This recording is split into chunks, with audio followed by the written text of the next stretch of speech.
This story is titled, I Told My Fiancé I Was Cut Out of the Family Business, but it was a plan to expose her gold digger mask. Hi everyone. Before we dive in, a quick favor. If you enjoy content like this, please hit the subscribe button. It's free, supports the channel, and makes sure you never miss out on amazing videos. Alright, let's get started. Hi Reddit, I never thought I'd be the guy posting here, but after everything that's gone down, I feel like this story needs to be shared. It's about realizing that not everyone you let into your life deserves to stay. I'll start by saying I've always been a guy who takes care of the people I care about. My dad taught me that. He built a real estate development company from the ground up, turning it into something massive. But he also made sure my brother Luke and I earned our way. Summers on job sites, late nights learning the business, it wasn't handed to us on a silver platter. So when I started making good money, I didn't mind spending it on the woman I loved. Enter Monica, my ex-fiancée now. From the moment I met her, she had this energy about her. Confident, stylish, the kind of woman who turns heads without even trying. We clicked right away, and I thought I'd found the one. I'm not going to lie. I liked spoiling her. If she mentioned wanting something, I'd make it happen. A designer bag? Done. Weekend getaways? Sure. Dinner at the nicest places in town? I didn't even blink. It wasn't about showing off or keeping her happy to keep her around. I just believed she deserved the best. At the time, I thought that's what love was. Giving. And to her credit, Monica played the part of the perfect fiancé. She'd light up whenever I surprised her with something, call me her provider, and tell her friends how lucky she was. And yeah, I ate it up. But everything changed when my dad passed away a few months ago. Losing him wasn't just a personal blow. It was like losing the foundation of everything I'd built my life on. He wasn't just my father. He was my mentor, the guy who showed me how to navigate the world. I was grieving, trying to figure out what life looked like without him. And at the same time, I had to step up in the business alongside Luke. It was a lot. Monica, though? She didn't seem to notice or care how much I was struggling. At first, I thought it was just her way of giving me space. She wasn't exactly the nurturing type, but I figured everyone processes loss differently. Except it wasn't just that she wasn't supportive, it was the shift in her focus. Barely 2 weeks after the funeral, she started asking questions about the company. And not the casual, how's work going, kind of questions. No, these were pointed, detailed, business-focused questions. When do you officially take over? Who's on the board now? Do you have full control? Is Luke going to try to take a bigger piece of the company? At first, I answered because I didn't think much of it. But the more she asked, the more it felt wrong. She didn't ask how I was holding up or if I needed anything. She didn't even mention my dad unless it was in the context of the business. All she seemed to care about was what came next. And not for us, but for her. The questions weren't just weird. They were relentless. I'd come home after a long day, exhausted from balancing work and grief, and she'd pounce. How much equity do you have now? Do you have final say on contracts? Or does that go through Luke? What about expansion? Are you leading that now? It was like she'd been waiting for this moment. And now that it was here, she wasn't wasting any time. I started noticing other things too. The way she talked about the business, like it was her golden ticket. The way she'd casually mention projects to our friends, dropping hints about how we were growing the company. And don't even get me started on the way she started throwing Luke's name into conversations. Luke's so business savvy, she'd say. You two must make such a great team. At first, I chalked it up to pride, her wanting to show off my success. But the more I paid attention, the more it felt calculated. She started pushing to attend meetings she had no reason to be at, claiming she wanted to learn more about the business. She even suggested hosting a dinner for the board members, saying it would help her build relationships. It was also transparent. The thing is, Monica had always loved the perks of my lifestyle. But this was different. It wasn't about enjoying the benefits of being with me. It was about positioning herself. She wasn't acting like a fiancé. She was acting like someone vying for a spot on the company's payroll. I didn't say anything at first because I wanted to give her the benefit of the doubt. Maybe this was just her way of coping. Maybe she thought she was helping by being involved. But deep down, I knew better. One night, as we sat on the couch, she casually dropped a line that stopped me cold.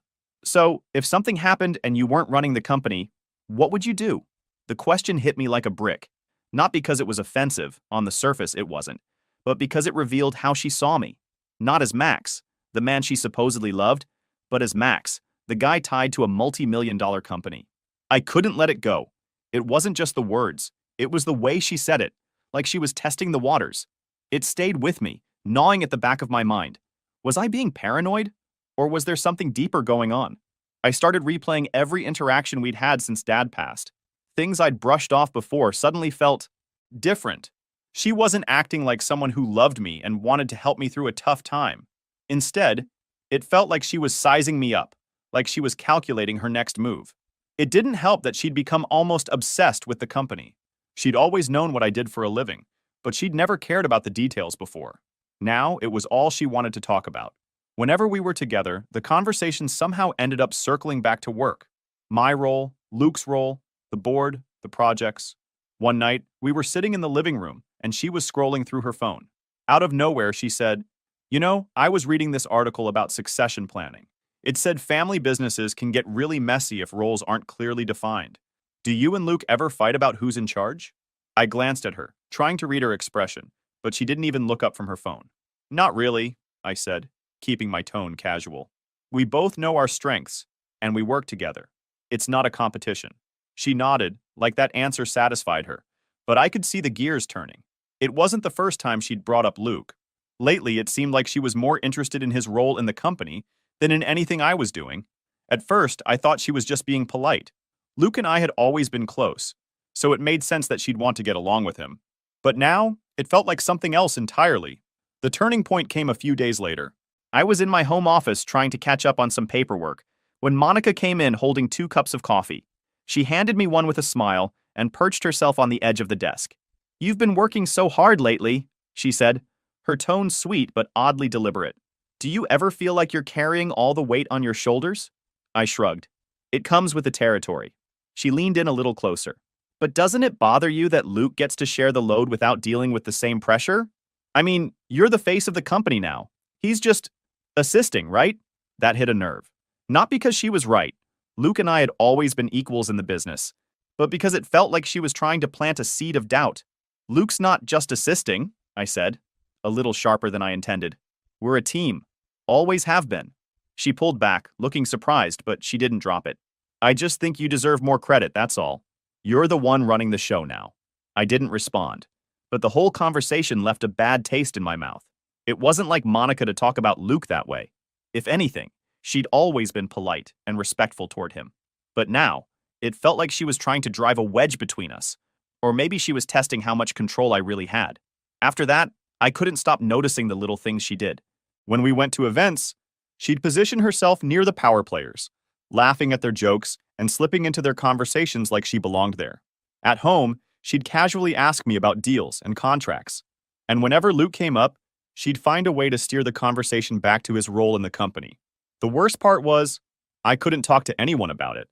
Luke would have called her out immediately, and I wasn't ready to go there yet. My friends didn't know her well enough to see the change, and I wasn't about to burden my mom while she was still grieving. So I kept it to myself, turning the pieces over in my head and trying to make sense of it all. Was I imagining things? Or was Monica showing me who she really was? One night, I decided to test her. Nothing big, just a casual comment to see how she'd react. We were having dinner, and I mentioned that a new project was running over budget.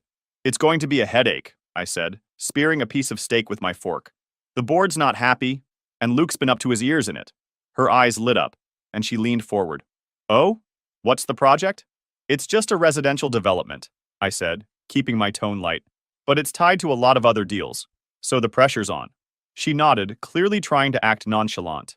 "Sounds stressful. Are you the one who has to handle all that?" "Not really," I said. "Luke's taking the lead on this one. He's better at the big picture stuff." Her face didn't change, but I could see the disappointment in her eyes. She didn't press the issue, but the fact that she'd latched onto the project so quickly confirmed what I'd already suspected. She wasn't interested in me. She was interested in what I could give her. That night, I lay awake in bed, staring at the ceiling and trying to figure out my next move. I didn't have concrete proof yet, but my gut was screaming that something wasn't right. The hardest part was reconciling the Monica I'd fallen for with the person she was becoming. When we first met, she'd been so warm, so genuine, or at least I'd thought she was. Now, it felt like everything she did was calculated, like she was playing a game I didn't even know I'd entered, but I wasn't about to let her win. If Monica thought she could manipulate me into giving her what she wanted, she was in for a rude awakening. I'd spent my whole life watching my dad navigate tough situations, and if there was one thing he taught me, it was how to spot a snake in the grass. I decided then and there that I wasn't going to sit back and let her control the narrative. If she was playing a game, I was going to play it better. By the time I decided to test Monica, I wasn't questioning if her intentions were bad. I was questioning how far she'd go. Every little thing she did seemed like another piece of the puzzle falling into place, and I knew I needed to act before it was too late. The more I thought about it, the clearer it became. Monica wasn't in this relationship for me. She was here for the lifestyle, the money, the access. And now, with my dad gone, she saw an opportunity to cement her position in the family business. Or at least that's what it looked like. But I wasn't about to sit back and let her play me. If she was here for the wrong reasons, I needed to know for sure. And the best way to do that was to create a scenario where her true colors would shine through. I spent a few days planning how I'd do it. It had to be believable, but also hit her where it mattered most, her vision of our future together. If she thought my role in the business wasn't as secure as she'd assumed, I wanted to see how she'd react. Would she stick around, or would she start looking for the next opportunity? One evening, after dinner, I decided to drop the first hint. We were sitting on the couch, and I casually said, "I've been thinking a lot about how things are going to change now that Dad's gone. There's been a lot of talk about restructuring." Monica looked up from her phone. Her interest clearly piqued. "Restructuring? What kind of restructuring?" I shrugged, keeping my tone nonchalant. "Oh, just a few shifts here and there. Nothing major. It's mostly about making sure everything's running smoothly." She nodded, but I could tell she was waiting for me to say more. Over the next few days, I started dropping more breadcrumbs. Little comments about the board, how decisions were being made, and how my role might not be as secure as she thought. I wasn't outright lying, but I was definitely painting a picture that would make her question my future in the company. Finally, one night, I decided to lay it all out. "Monica," I said, sitting her down in the living room, "there's something I need to tell you." She tilted her head, looking concerned. "What is it?" I sighed, trying to look conflicted. "So, I've been going over Dad's will with the family lawyer, and there's something I found out that I wasn't expecting. It turns out I'm not his biological son." Her eyes widened. "What? That doesn't make any sense?" "I know," I said, shaking my head. "Apparently, Dad adopted me when I was a baby, but I guess he never wanted it to be a big deal. The thing is, because of that, the majority of the inheritance is going to Luke. He's taking over as CEO, and I'm only getting a small portion." Monica sat there for a moment, processing what I'd just said. I could practically see the wheels turning in her head. "Wait," she said slowly. "So, you're not going to be in charge?" I shook my head. I'll still have a role in the company, but it's more like a consultant. Luke's the one running the show now."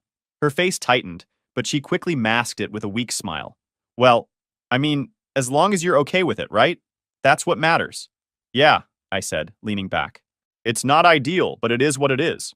At least I don't have to deal with all the stress of running the company." She nodded, but I could tell she wasn't buying it. Her mind was already racing, trying to figure out what this meant for her. After planting the idea that my role in the company wasn't as secure as Monica thought, I sat back and watched. I didn't have to wait long to see the cracks start forming. It was subtle at first, but the shift in her behavior was impossible to miss once you knew what to look for. She started talking about Luke a lot more. Not just in passing, but in a way that felt calculated. "Luke's really stepping up, huh?" she'd say, almost like she was fishing for something. Or, "It's impressive how he's handling everything. He's got such a strong presence." Hearing her talk about my brother like that made my stomach turn. It wasn't just the words. It was the way she said them, like she was testing how far she could push before I noticed. But I didn't call her out. Not yet. I wanted to see how far she'd go. One day, she brought up Luke in a way that really set me off. We were sitting at the kitchen table, and she was scrolling through her phone as usual. Out of nowhere, she said, "Do you think Luke ever feels overwhelmed? With all the responsibility he has now?" I shrugged, keeping my tone casual. "Probably. It's a big job." She nodded, her expression thoughtful. "I should check in with him, just to see how he's doing. It's important to support each other during transitions like this." I wanted to laugh at the audacity of it. Monica had never shown much interest in Luke before, and now she was suddenly concerned about his well-being? It was obvious what she was doing, but I played along. "That's nice of you," I said, keeping my voice steady. "I'm sure he'd appreciate it." The next few days confirmed everything I'd been suspecting. She started texting Luke more frequently, always under the guise of support. At first, it was harmless stuff, articles about leadership, little comments about how impressed she was with his work, but then it got bolder. One night, Luke forwarded me a message from her. It read, "I admire how decisive you are. You're so good at taking charge. Max is great, but you have this natural confidence that's really inspiring." Reading it made my blood boil, but I held back my anger. I wanted to see how far she was willing to take things. Over the next week, the messages became more personal. She'd ask Luke how his day was going, share stories about her stressful schedule, and even start dropping compliments about his appearance. "You always look so sharp in meetings," one of her texts read. "It's really impressive." Then came the photos. They weren't inappropriate, at least not overtly, but they were clearly meant to get his attention. One was of her at a high-end coffee shop captioned, "This place made me think of you. We should grab coffee here sometime." Another was of her in a sleek outfit saying, "I was thinking about wearing this to the next event. What do you think?" It was painfully transparent. Luke and I had always been close, and he didn't hold back when he showed me everything. "She's not even trying to be subtle," he said, shaking his head. "You sure you don't want me to say something?" "Not yet," I told him.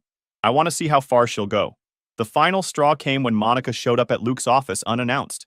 He texted me as soon as she arrived, saying she'd claimed she was in the area and wanted to stop by to check on him. She brought him coffee and sat in his office for nearly an hour, talking about the company and how impressed she was with his leadership. "She's laying it on thick," Luke said when he called me afterward. "At this point, it's like she's auditioning for a role." That night, Monica came home acting like nothing had happened. She kissed me on the cheek, asked about my day, and curled up on the couch like everything was normal. But I couldn't even look at her the same way. She wasn't the woman I thought I was going to marry. She wasn't the person I'd fallen in love with. And now that I'd seen her true colors, I couldn't unsee them. The most shocking part was how easy it had been for her to switch gears. The moment she thought my position in the company was shaky, she started angling for Luke.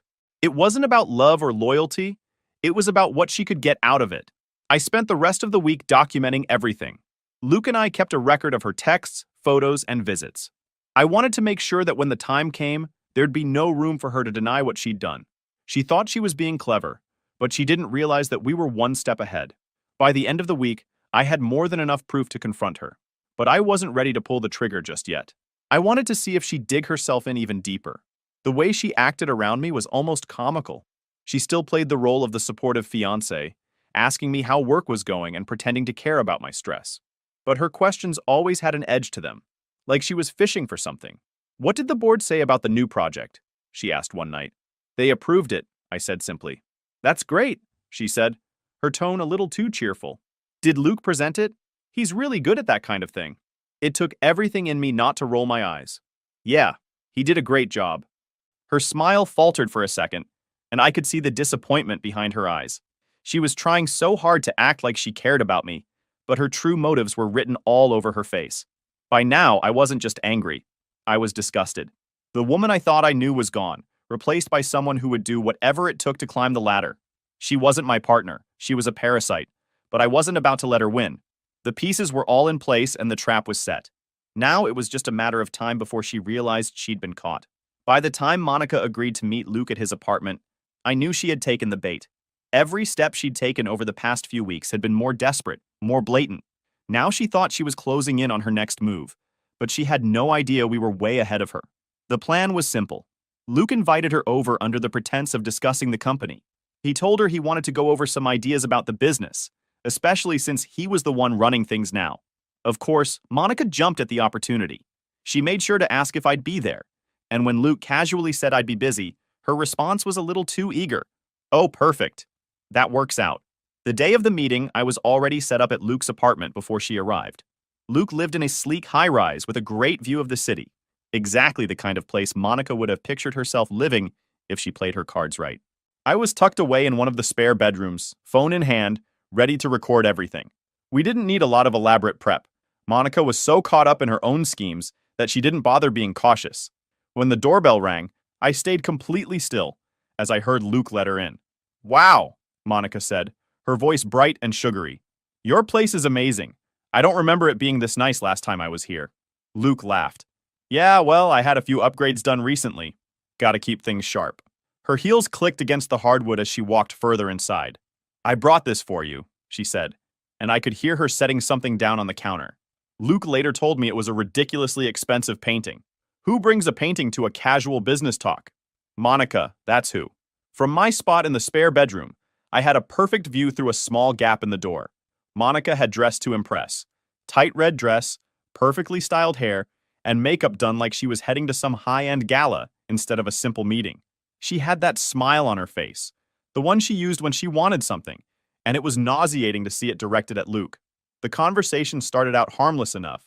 She asked how he was handling the new responsibility and complimented his leadership skills. She leaned forward slightly as they talked, her body language almost screaming, "Look at me, I'm here for you." Luke, to his credit, played it cool. He didn't give her much, just enough to keep her talking. "You're really good at this," she said after a few minutes. "It's no wonder your dad trusted you with everything. You've got such a clear vision for the company." "Thanks," Luke replied casually, like he wasn't even fazed. She laughed lightly. "I mean it. Not everyone has that kind of presence. Max is great, of course, but you have this natural confidence that's just so impressive." Hearing her say that made my stomach churn. She didn't even hesitate to throw me under the bus. She kept finding ways to steer the conversation toward herself. "You know," she said, tilting her head, "I've always been interested in the business side of things. I think it's fascinating how much potential there is for growth. I'd love to help in any way I can." Luke nodded, playing along. "What kind of role do you see yourself in?" Monica smiled, her tone becoming more flirtatious. "Oh, I don't know. Something supportive. I'm good at organizing and motivating people. I think I could bring a lot to the table." She reached out and lightly touched his arm, laughing at something he said. It was so calculated, so blatant, and I felt a surge of anger as I recorded the whole thing. She didn't even look like she was trying to hide her intentions. After about 20 minutes of small talk and thinly veiled compliments, Monica made her move. "You know," she said, her voice dropping slightly, "I've been thinking a lot about the future. You and I could make an amazing team. With your leadership and my support, there's no limit to what we could accomplish." She slid a little closer to him on the couch, her knee nearly brushing his. "Imagine it. The two of us working side by side. The company would thrive." Luke leaned back slightly, keeping a polite distance. "What about Max?" he asked, his tone neutral. Her response made me grip my phone tighter. "Max is sweet, but let's be real. He doesn't have the drive you do. He's comfortable where he is. But you're different. You're ambitious. You have a vision." My fists clenched as I recorded her words. She had no idea she was digging her own grave. Then came the final move. She placed her hand on Luke's shoulder, leaning in just slightly. "I think we could do great things together, Luke. Don't you?" Luke glanced at his watch, keeping his cool. "You know, I just remembered I have to head out soon. Something urgent came up." Monica blinked, clearly caught off guard. "Oh, well, I guess we can pick this up another time." Luke nodded, already standing up and moving toward the door. "Yeah, for sure. Thanks for stopping by." I stayed hidden until I heard the front door close behind her. When I finally came out of the room, Luke looked at me and shook his head. "She's unbelievable," he said. "You got all that?" "Every word," I replied, holding up my phone. I couldn't even feel angry anymore. Just a cold, quiet satisfaction. She thought she was playing us, but now we had everything we needed to expose her for who she really was. The day of the unmasking arrived, and I won't lie. I'd been looking forward to it. Not in a vindictive way. Okay, maybe a little. But because I wanted to finally close the chapter on Monica's lies and deceit. I'd spent weeks gathering evidence, watching her maneuver, and pretending everything was fine. Now it was time to put all the cards on the table. The setting couldn't have been more perfect. A family dinner to celebrate my dad's legacy. It was the kind of event where everyone close to the family showed up. Extended relatives, business associates, and even a few board members from the company. Monica had, of course, insisted on being there. "It's important to show your family that we're united," she'd said, her tone oozing with self-importance. She arrived dressed to impress, wearing a designer dress I'd bought her months ago. She looked every bit the part of a supportive fiancé, poised, polished, and ready to charm anyone who crossed her path. But I knew the truth. Beneath that perfect exterior was someone who was about to have her entire facade ripped apart. Luke and I had planned everything carefully. We weren't going to cause a scene or turn the dinner into a public spectacle, but we wanted everyone who mattered to see Monica for who she really was. The evidence was ready. Screenshots of her messages, recordings of her conversations, and even the video from Luke's apartment. There was no way she could talk her way out of this.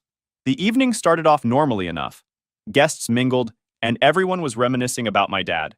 Monica played her part perfectly, laughing at the right moments and nodding along to stories she didn't even know. I kept my distance, letting her enjoy her last moments of pretending she belonged in this world. When dinner was served, the real show began. Luke stood up to give a toast, his voice calm and steady as he spoke about our dad's legacy and the values he instilled in us. Monica looked positively glowing, probably thinking she was about to ride the coattails of that legacy into her dream life. But then Luke's tone shifted. "There's something else I want to address tonight," he said, glancing around the room.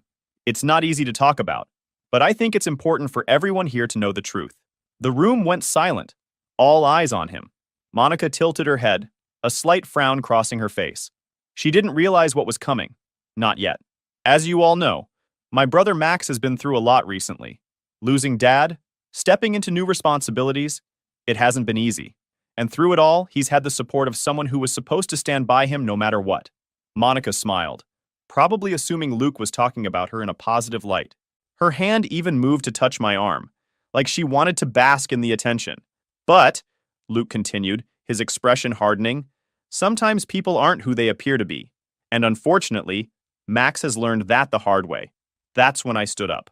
"Monica," I said, turning to face her, "I think it's time we had a real conversation about your intentions." Her smile froze, and her hand dropped from my arm. "What are you talking about?"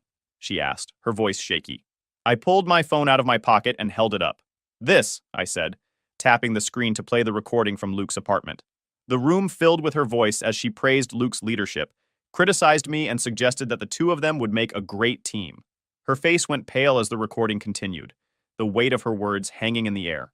By the time the audio reached the part where she called me sweet but comfortable and leaned into Luke for her final pitch, she looked like she wanted to disappear. When the recording ended, the room was dead silent. All eyes were on Monica, who was now stammering and looking around frantically.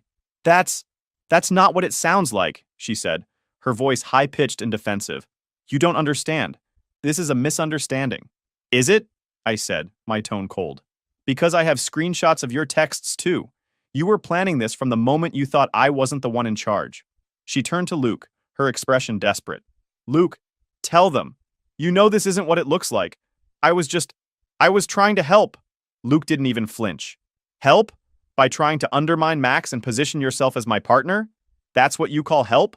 Her parents, who had been sitting across the table, looked horrified. Her mother's face was red with embarrassment, while her father leaned forward, his expression a mix of anger and disbelief. "Monica," her father said, his voice low and stern. "What is he talking about? Is this true?" "Dad, no, it's not true," she said, tears welling in her eyes. "They're twisting everything. They're trying to make me look bad." I stepped closer, my voice calm but firm. "No one's twisting anything. These are your words, Monica. Your actions. You made your choice when you decided to betray me, and now you're facing the consequences." She broke down then, crying and pleading. "Please, Max, you don't understand. I was scared about our future. I didn't know what was going to happen, and I panicked." I shook my head, my voice steady. "You didn't panic. You calculated. You saw an opportunity, and you went for it. But you underestimated me, and my family." Her parents looked like they wanted to crawl under the table. Her father stood up abruptly, muttering apologies to me and Luke before turning to his daughter. "We'll talk about this later," he said sharply. "Get your things. We're leaving." Monica turned to me one last time, her face streaked with tears. "Max, please, I love you. We can fix this." But I didn't falter. "No, Monica, we can't. You've shown me exactly who you are, and I can't unsee it. This is over." As her father dragged her out of the room, the tension in the air finally broke. The rest of the guests looked awkward, unsure of what to say or do. Luke clapped me on the shoulder, his way of saying, "You did the right thing." After dinner, a few people came up to me, offering their support. Some were shocked, others unsurprised. But everyone agreed on one thing. Monica had no place in my life, or in our family. That night, as I lay in bed, I felt a strange sense of relief. The weight of her lies and manipulation was gone, and I could finally focus on what mattered, rebuilding my life without her in it. The next day, I started getting texts from her. At first, they were the usual desperate attempts to apologize. "Max, I'm so sorry. Please, let me explain." Then came the excuses. "You misunderstood everything. I only wanted what was best for us." When I didn't respond, she escalated. "I can't believe you'd betray me like that. After everything we've been through." I blocked her number, but she found other ways to reach out. Emails, messages through mutual friends, even handwritten letters left at my door. Each one was more frantic than the last. She alternated between begging for forgiveness and accusing me of ruining her life. It was exhausting, but I refused to engage. She didn't deserve a response, and I wasn't going to waste any more energy on her. Then, a week later, she dropped the news. I was sitting in my office going over some paperwork when an email from Monica popped up in my inbox. The subject line read, "You need to know this." Against my better judgment, I opened it. Inside was a single line. "I'm pregnant, Max. It's your baby." I stared at the screen, trying to process what I was seeing. My first reaction wasn't shock or panic. It was disbelief. This was Monica, the same woman who had lied, manipulated, and betrayed me at every turn. There was no way she was telling the truth now. This wasn't about a baby. This was her last-ditch effort to regain control. Still, I couldn't ignore it completely. I forwarded the email to Luke with a short message. "Look at this nonsense." A few minutes later, my phone buzzed. It was Luke calling me. "Did you respond?" he asked. "Nope," I said. "And I'm not going to." "She's full of it." "Good," he said. "She's probably hoping you'll freak out and go running back to her. Don't give her the satisfaction." I wasn't planning to. I knew Monica well enough to see through her game. She'd lied about everything else. Why should this be any different? But Monica wasn't giving up that easily. Over the next few days, she started contacting my family. She called my mom, claiming she was pregnant and terrified about what to do. She even reached out to Luke, saying she needed to talk to him about the future of our family. Luke shut her down immediately. "If it's Max's, get a paternity test," he told her flatly. "Otherwise, stop wasting my time." When that didn't work, she turned to her own parents. I don't know exactly what she told them, but whatever it was, it didn't fly. By then, her parents were already furious with her over the scandal at the dinner. Her dad had apparently been receiving calls from people in their social circle, asking what had happened and why their daughter was being talked about in such unflattering terms. For a family as proud and image-conscious as hers, it was the ultimate humiliation. After one particularly heated argument, her parents kicked her out. She showed up at my apartment that same night, pounding on the door and yelling for me to let her in. When I didn't answer, she slumped against the door, crying loudly enough for my neighbors to hear. "Max, please," she sobbed. "I have nowhere else to go. I need you. We can fix this. For the baby's sake." Eventually, one of my neighbors came out and told her to leave. She screamed at them, calling them names, but she finally stormed off, muttering about how I'd regret this. That was the last time I saw her in person, but her attempts to contact me didn't stop. She kept sending emails, insisting she was pregnant and needed my help. I ignored them all. A few weeks later, I heard from a mutual acquaintance that Monica had been staying on friends' couches, trying to scrape together enough money to get by. Her parents had completely cut her off, and word of her behavior had spread far enough that most people didn't want anything to do with her. She'd gone from living a comfortable, glamorous life to struggling just to survive. The last email I got from her came about a month after the dinner. It was long, rambling, and full of contradictions. She said she was sorry, that she loved me, that she hated me, that she was pregnant, that she wasn't pregnant but might be, that she couldn't live without me, and that she hoped I burned in hell. It was the most unhinged thing I'd ever read, and I deleted it without replying. Now, months later, my life is peaceful again. I've moved on, focusing on the things that truly matter: my family, the business, and my own happiness. Luke and I are closer than ever, and the company is thriving under our leadership. Every now and then, someone will ask about Monica, and I'll just shrug and say, she's in the past. Because that's exactly where she belongs. In the past. Her greed, her lies, her manipulation, it all led to her downfall.